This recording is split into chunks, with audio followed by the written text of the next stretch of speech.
इधर झालोद पुलिस ने movie title में शादी के नाम पर भोले भाले युवकों और उनके परिवारों से लाखों की ठगी करने वाली इंटरस्टेट लुटेरी दुल्हन गैंग का पर्दाफाश करके बड़ी कामयाबी हासिल कर ली। बता दें कि एक स्ट्रेटेजिक प्लान के तहत पुलिस ने भेष बदलकर मध्य प्रदेश में जाल बिछाकर गैंग के 3 आरोपियों को पकड़ लिया, जबकि मुख्य आरोपी लुटेरी दुल्हन की तलाश अभी जारी है।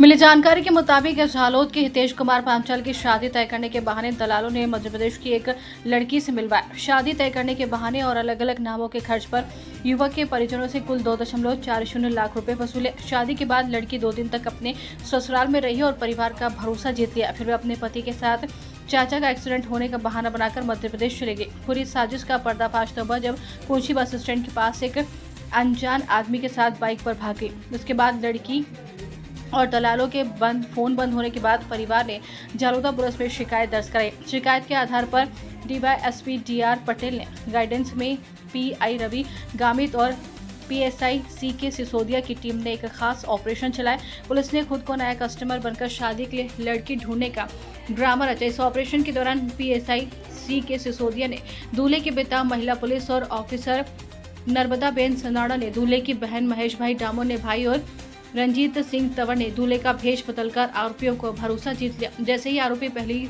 से तय जगह पर पहुंचे, पुलिस ने बाबूलाल पाटीदार और तरुण को पकड़ लिया। इसमें पहले कृष्णकांत उर्फ किशन भाई पटेल को भी अरेस्ट किया गया। पुलिस की शुरुआती जांच में शक है कि शादी का झांसा देकर पैसे ऐंठने वाला ये गैंग काफी समय से एक्टिव है। गुजरात और मध्य प्रदेश समेत दूसरे राज्यों में भी इसी तरह से कितने परिवारों को ठगा गया, इसका पता लगाने के लिए जांच तेज कर दी गई।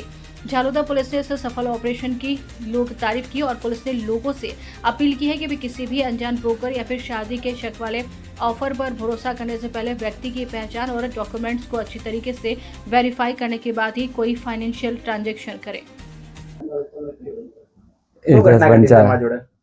ઘટના અમારે કૃષ્ણકાંતજી જોડે વાત થઈ હતી પપ્પા જોડે.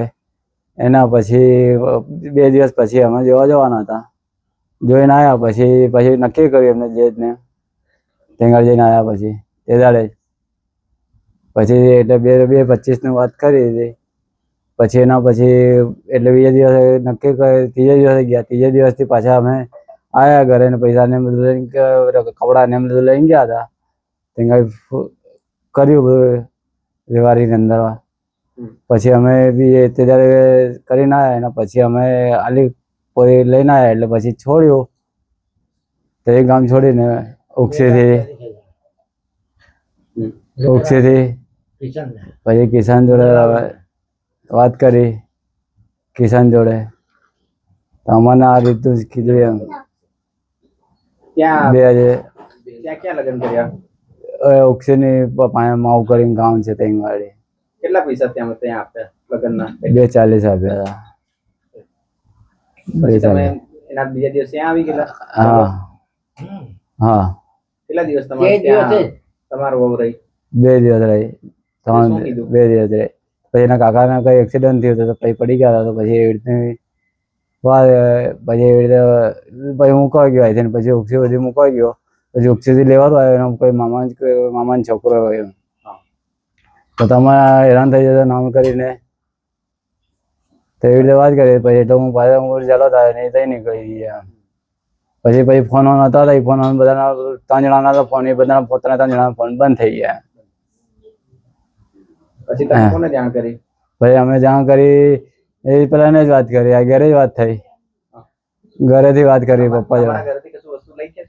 ના, નથી લઈ ગયા. નથી આવે. એક મોબાઈલ લઈ ગઈ. ખાલી મોબાઈલ હતો. નામ હિતેશ. અમારા દીકરાની છોકરા માટે કોઈ છોકરી હોય તો બતાવજો. કિશનદાસ રણછોડ પટેલના નામનો રણિયાનો વતની છે.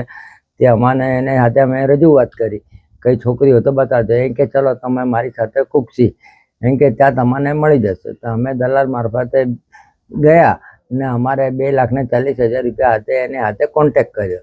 અમે લગ્ન કરીને આવ્યા. બીજે દિવસે ગયા એટલે બીજે દાડે લગ્ન કરીને આવ્યા.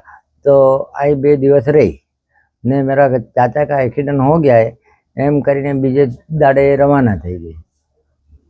પછી કોઈ સંપર્ક કર્યો તમે? અમે સંપર્ક કર્યો તો સાહેબ, પણ કોઈ જગ્યાએ બધાના મોબાઈલો સ્વિચ ઓફ થઈ ગયા હતા ને ઘરમેથી મોબાઈલ લઈ ગઈ હતી. તમે શું કર્યું? બસ પોલીસ સ્ટેશન જાણ કરી દીધી? હા, પોલીસ સ્ટેશને જાણ કરી. આપનું નામ? મારું નામ પરસોત્તમદાસ મહિલા પંચાયત.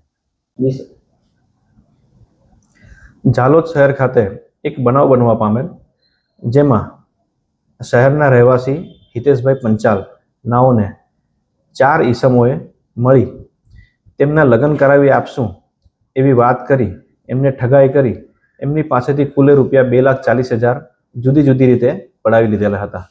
જે બાબતે હિતેશભાઈ પંચાલ નાઓએ ઝાલોદ પોલીસ સ્ટેશન ખાતે ફરિયાદ આપતા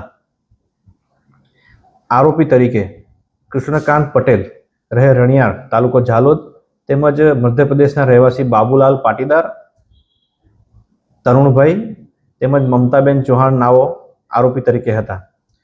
જેમાં બનાવની ગંભીરતા જોઈ આરોપીઓ પકડવા માટે એક ટીમની રચના કરી મધ્યપ્રદેશ ખાતે ઝાલોદ પોલીસના કર્મચારીઓ એક છટકાના અનુસંધાને વરરાજાના માતા પિતા તેમજ એના સગા સંબંધીઓનો વેશ ધારણ કરી છટકા અનુસંધાને આરોપીઓને બોલાવી તેમને ધરપકડ કરી ઝાલોદ પોલીસ સ્ટેશન ખાતે લાવેલ છે. હાલમાં કૃષ્ણકાંત પટેલ રહે રણિયાર, બાબુલાલ પાટીદાર રહે મધ્યપ્રદેશ, તરુણભાઈ મધ્યપ્રદેશ, આ 3 આરોપીઓની ધરપકડ કરવામાં આવેલી છે અને મમતાબેન ચૌહાણ હાલ ધરપકડથી દૂર છે. તેમની તપાસ તજવીજ ચાલુ છે.